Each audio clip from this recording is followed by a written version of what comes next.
Anne Pellegrino de l'Institut Agro Montpellier de me rejoindre, et avec elle on va explorer les relations vigne-raisin sous contrainte hydrique, et puis vous pouvez l'applaudir pour l'encourager pendant qu'elle descend les escaliers.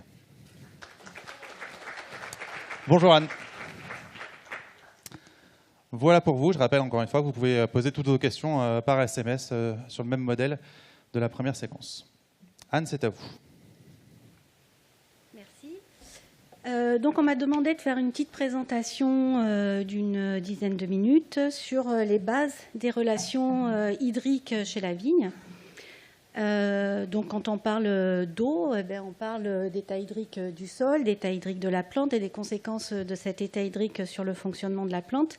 Mais comme ça a été mentionné précédemment, l'eau c'est un facteur climatique parmi les autres. Il ne faut pas oublier notamment l'effet de la température dans ce contexte de changement climatique qui peut avoir des répercussions extrêmement importantes, y compris quand il y a de l'eau dans le sol. Je réfère pour cela aux vagues de chaleur qu'on a eues il y a 2 ans avec un jour à 46 degrés, donc ce n'est pas anodin.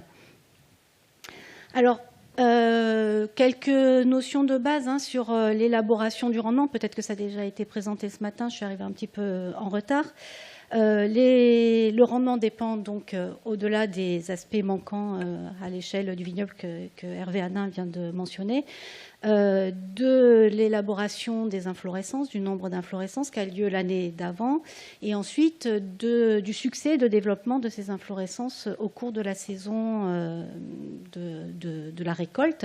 Et donc on considère, comme ça a déjà été dit à maintes reprises, que ce nombre d'inflorescences, la fertilité, détermine 70% des variations du rendement d'un cycle à l'autre. Donc c'est extrêmement important. Et là, malheureusement, par rapport au nombre d'inflorescences, l'irrigation dont on parle aujourd'hui n'est pas le seul facteur qui va impacter ce nombre d'inflorescences, puisque le rayonnement, la température sont des facteurs extrêmement importants également de la fertilité des bourgeons. Et donc, l'irrigation ne va pas être un levier qui permet de façon linéaire d'augmenter le rendement, le nombre d'inflorescences, puisqu'on a ces autres facteurs qu'on ne contrôle pas, qui sont donc la température et le rayonnement, qui sont déterminants pour l'élaboration du nombre d'inflorescences. Ensuite, s'élabore donc le nombre de fleurs et le développement des baies. Et là, on verra que l'irrigation, effectivement, sur la croissance des baies, va être un levier là, qui va être très efficace pour soit optimiser cette croissance des baies, soit au contraire, ça peut être un objectif, diminuer cette taille des baies. Et donc, ça va être sur la période post-floraison jusqu'à, on va voir, jusqu'au plateau de chargement en sucre, que l'irrigation va être un levier utile pour gérer cette composante du rendement qui est la taille des baies. Donc ça, j'imagine que Hernan va en parler cet après-midi. Alors, ce qui est important de noter, tout de même, même si l'eau ne permet pas de contrôler à 100% toutes les composantes du rendement, eh bien, il faut s'assurer que la plante dispose de suffisamment d'eau à des stades bien précis. Alors, on parle souvent de la période culturale, de débourrement jusqu'à la récolte notamment, mais il ne faut pas oublier les périodes pré-débourrement et les périodes post-récolte qui vont être extrêmement importantes. Déjà, la période pré-débourrement, pour assurer une homogénéité du rendement, puisque au-delà des manquants de cèpes qu'on peut avoir au sein d'une parcelle, si par rapport à la taille, par rapport à la charge en bourgeons qui a été raisonnée par le viticulteur, eh bien, tous ces bourgeons ne débourrent pas parce que, ou débourrent avec un temps de latence, avec une hétérogénéité parce qu'il n'y a pas suffisamment d'eau, eh bien, ça va impacter forcément la productivité ultérieure en termes d'hétérogénéité et peut-être en termes de quantité également. Donc ça, c'est pour la période pré-débourrement. Et pour la période post-récolte, l'eau va être extrêmement importante, notamment dans nos régions méditerranéennes où il fait quand même chaud post-débourrement. On a quand même une période longue, post-récolte, on a une période longue avec des feuilles qui sont encore en place. Et là, l'alimentation hydrique va permettre de maintenir une activité photosynthétique pour restaurer les réserves. Alors bien entendu, ces réserves ne se restaurent pas juste à cette période post-récolte. On va voir juste après qu'à partir du moment où les baies ont fini leur chargement en sucre, eh bien, la plante peut réallouer les éléments minéraux, le carbone, vers les organes de réserve. Donc besoin d'eau avant débourrement, après la récolte, et besoin d'eau tout au cours de la saison. Évidemment, on ne peut pas cultiver n'importe quelle plante en l'absence d'eau. Alors, il y a des périodes qui sont plus sensibles par rapport à l'alimentation hydrique, et notamment la période débourrement à floraison, où c'est une période où l'élaboration, enfin, la croissance des tiges va avoir lieu, l'élaboration du nombre de fleurs et de baies va être déterminante. Et là, il faut éviter d'avoir des contraintes hydriques sévères. La question se pose pendant la période de floraison à vendange. Il n'y a pas de recette particulière, hein. Ça dépend vraiment des conditions climatiques de la zone. Ça dépend des objectifs de production et ça, j'imagine qu'Hernan en parlera. On peut adapter l'alimentation hydrique avec des déficits hydriques précoces pour réduire la taille des baies significativement ou des déficits un peu plus tardifs, post-véraison. Donc tout est possible, ou peu de déficit hydrique, tout dépend de quels sont les objectifs en termes de quantité et de qualité. Alors la vigne a besoin de beaucoup d'eau, mais comme toutes les plantes, hein, cette eau elle transite depuis le sol vers l'atmosphère en passant par les organes foliaires et s'évapore, se transpire via les stomates. Donc cette quantité d'eau est importante, mais finalement, la quantité d'eau qui est stockée par la plante est infime par rapport à la quantité d'eau qui est utilisée. Et ces quantités d'eau qui sont extrêmement importantes ont vocation à réguler le bilan d'énergie de la plante et éviter son échauffement en cours de jour. À l'échelle d'un vignoble, on peut approximer que 70% de l'eau qui est utilisée via le processus de transpiration. Finalement, le processus d'évaporation directe de l'eau au niveau du sol représente une partie réduite de cette utilisation de l'eau. Et on a fait un petit calcul, donc j'ai élaboré ce diaporama avec Alain Deloire, hein, que je remercie. On a fait un petit calcul en utilisant l'équation qui a été présentée par Sébastien juste avant, KCETP, pour calculer les besoins d'eau de différents vignobles types en France et à l'étranger. Et on a calculé avec cette petite formule qu'il faut à peu près 250 à 350 litres d'eau pour produire 1 litre de mou au vignoble au cours d'une saison. Donc voilà, ça c'est... Là, on parle d'eau au sens large, hein. On ne parle pas que d'irrigation et d'eau apportée. Non, non, c'est de l'eau qui est disponible dans le sol, et si elle n'est pas disponible, qui peut être apportée en plus par l'irrigation. Ça concerne toutes les eaux bleues, vertes, etc. Exactement. Donc voilà, on ne peut pas faire avec moins, on ne peut pas... cultiver des vignes qui vont être soi-disant résistantes au déficit hydrique avec 50 litres d'eau, ça n'existe pas. Donc il y a ce besoin en eau pour produire 1 litre de mou qui est incontournable. Alors on parlera après aussi d'efficience d'utilisation de l'eau, hein, selon la zone de déficit dans laquelle on se situe. Eh bien, quand la vigne commence à réguler sa fermeture stomatique, eh bien, ça va lui permettre, pour des déficits modérés, de maintenir son activité photosynthétique en réduisant un petit peu sa transpiration. Et donc, on va, par ce biais, augmenter l'efficience d'utilisation de l'eau.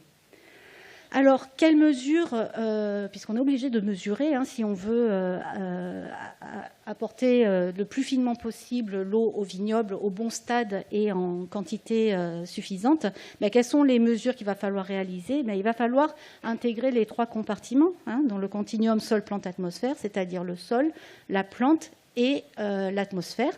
Donc, on peut réaliser différents types de mesures, des mesures d'état hydrique de sol, des mesures d'état hydrique de la plante, des mesures avec une station météo évaluer la demande climatique. Et on va pouvoir comme ça relier l'état hydrique de la plante à l'état hydrique du sol en fonction de la demande climatique. Alors, la relation entre état hydrique de la plante et état hydrique du sol, elle n'est pas linéaire. Il faut savoir que quand on parle d'état hydrique du sol, eh bien, il va falloir tenir compte aussi du système racinaire, de son fonctionnement, de sa profondeur. Et donc, il va falloir utiliser, si on veut établir des relations entre l'état hydrique du sol et l'état hydrique de la plante, il va falloir utiliser les bonnes variables qui permettent d'intégrer ce fonctionnement, cette densité du système racinaire. Alors on a établi ici, il y a quelques années, une relation avec mon laboratoire entre l'état hydrique de la plante, qui est représenté par le potentiel hydrique de base, et une variable d'état hydrique du sol, qui est la FTSW, qui est un niveau de remplissage de la réserve utile, mais qui tient compte de la densité racinaire. Et donc, à partir de ce type de variable, FTSW, on peut donc connaître l'état hydrique de la plante, et puis aussi on peut ensuite établir des relations quantitatives entre cet état hydrique de la plante ou du sol et le fonctionnement des fonctions de base de la plante. Donc on voit sur ce schéma différentes couleurs pour l'état hydrique du sol, depuis l'absence de contraintes hydriques jusqu'à des contraintes hydriques fortes. Et le message que je veux faire passer ici, dans ce message, c'est que la réponse à la contrainte hydrique est une réponse qui dépend de seuil d'état hydrique et que toutes les fonctions de base de la plante ne vont pas répondre au même niveau d'état hydrique. Donc il y a des variables qui sont plus sensibles à l'état hydrique que d'autres. Et j'ai repris ici des résultats de Nicolas Guilpart, qui avait travaillé chez Apsys il y a quelques années sur la fertilité des bourgeons. On voit que cette fertilité des bourgeons, elle est relativement sensible à l'état hydrique du sol. Ensuite, le développement des entrecœurs, des ramifications, est une variable également assez sensible. C'est la variable d'ajustement de la surface foliaire à l'état hydrique du sol. Par contre, on voit que la photosynthèse est une variable qui est moins sensible à l'état hydrique du sol, et notamment moins sensible que la régulation de l'ouverture des stomates, la conductance somatique.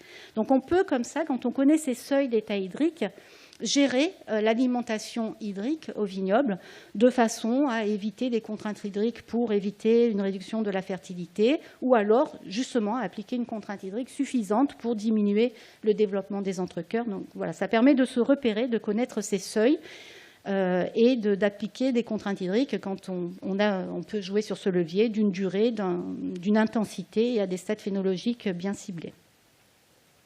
Alors sur les baies, je ne vais pas trop développer. La croissance des baies, vous connaissez tous ce type de graphe, a lieu en deux phases. Enfin, on représente souvent cette croissance avec une double sigmoïde.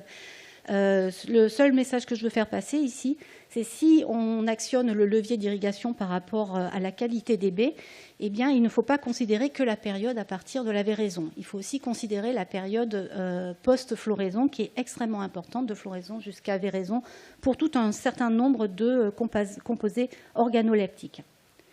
Alors, je voudrais focaliser maintenant juste sur la période post-véraison. La dynamique de chargement en sucre d'une baie est à cette forme-là. Il faut savoir qu'il y a une période d'un mois à l'échelle d'une baie individuelle pendant laquelle la baie va accumuler du sucre. À partir de cette période-là, à l'échelle individuelle, la baie arrête son accumulation de sucre. En termes de flux d'eau, cette alimentation en carbone de la baie est concomitante avec un flux d'eau dans la baie qui a lieu pendant la même période. Et à partir de cet arrêt de chargement en sucre, il y a également un arrêt de chargement en eau. Alors, en termes d'irrigation, ça veut dire quoi ? Ça veut dire que si on souhaite continuer d'accumuler, on imagine pouvoir continuer d'accumuler de l'eau dans les baies après cette période de chargement en sucre, eh bien, ce n'est pas possible. La baie ne va pas charger plus d'eau dans la mesure où les flux sont interrompus dans la baie. Je vais y revenir dans quelques instants. Par contre, la baie va continuer de transpirer et la concentration en sucre donc, dans la baie va augmenter après ce plateau de chargement en sucre lié non pas à une continuation de l'accumulation de sucre, mais lié à une perte en eau de la baie. Alors pourquoi la baie arrête d'accumuler de l'eau et des sucres ? Eh bien, c'est parce que après ce plateau de chargement en sucre, l'eau et les sucres qui sont amenés principalement post-véraison via les flux de phloème, ces flux sont interrompus. Et donc, il n'y a plus d'eau et plus de sucre qui rentre dans la baie, alors que la baie continue de transpirer et d'évaporer. Et cette évaporation peut amener donc à des phénomènes de flétrissement avec des pertes importantes de récolte. Alors, ça ne veut pas dire que l'eau n'est pas importante pendant cette période post-chargement en sucre. Et d'une, parce que à l'échelle d'un vignoble, on n'a pas une baie individuelle. Toutes les baies vont fonctionner avec une certaine asynchronie. Donc peut-être que si on continue d'irriguer pendant cette période, les baies qui n'ont pas encore atteint ce plateau de chargement en sucre vont pouvoir continuer de grandir. Et puis en termes de fonctionnement global de la plante, c'est pas parce qu'il n'y a plus de chargement en sucre qu'il faut oublier le fonctionnement photosynthétique et le fonctionnement global de la plante. Il faut éviter aussi d'avoir des défoliations et des réductions trop drastiques de photosynthèse, y compris après ce plateau de chargement en sucre. Alors un dernier mot sur la disponibilité en eau versus la surface foliaire et le rendement. Alors tout est étroitement lié, bien entendu. Le rendement va devoir être raisonné en fonction de la surface foliaire, puisqu'il faut bien alimenter ces grappes. Et cette surface foliaire transpire, et donc elle va devoir être raisonnée également en fonction de la disponibilité en eau. Alors, on peut caricaturer de la façon suivante. Si on a beaucoup d'eau dans le sol, eh bien, on a un peu le choix de ce que l'on peut faire en termes de densité de plantation et de système de conduite. C'est-à-dire, on peut, par exemple, avoir des petits systèmes de conduite, des gobelets, avec une forte densité de plantation, ou alors on peut avoir des très grands systèmes de conduite avec une plus faible densité de plantation. Donc, on fait un petit peu ce qu'on veut, puisqu'on a suffisamment d'eau dans le milieu.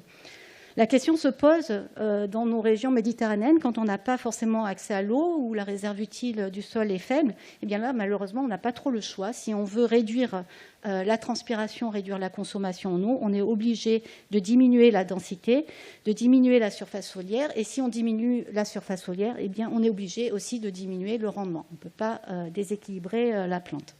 Donc se pose la question de où placer la rentabilité des domaines par rapport à ce ratio surface foliaire-rendement.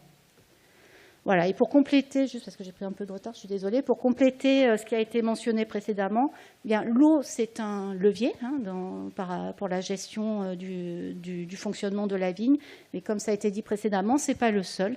La taille va être extrêmement importante par rapport aux problèmes de mortalité, donc une taille non mutilante. On a des acteurs ici dans la salle de Sonagri, donc l'ombrage des vignes est aussi un levier qui peut être extrêmement utile pour éviter les effets des vagues de chaleur, limiter les flux de transpiration. Et puis l'enherbement aussi pendant la période hivernale, par exemple, pour favoriser l'infiltration de l'eau dans le sol. Donc ça, ce sont quelques exemples de leviers à court terme. Je ne vais pas mentionner tous les leviers à long terme, mais il y a... Ils seront un peu détaillés de tour plus dans le reste des présentations. Merci beaucoup. Merci beaucoup, Anne. Je rappelle que vous êtes enseignante-chercheuse à l'Institut Agro et vos travaux de recherche sont rattachés au laboratoire d'écophysiologie des plantes sous stress environnementaux. Là encore, vous sembliez être la bonne personne pour nous parler de ça.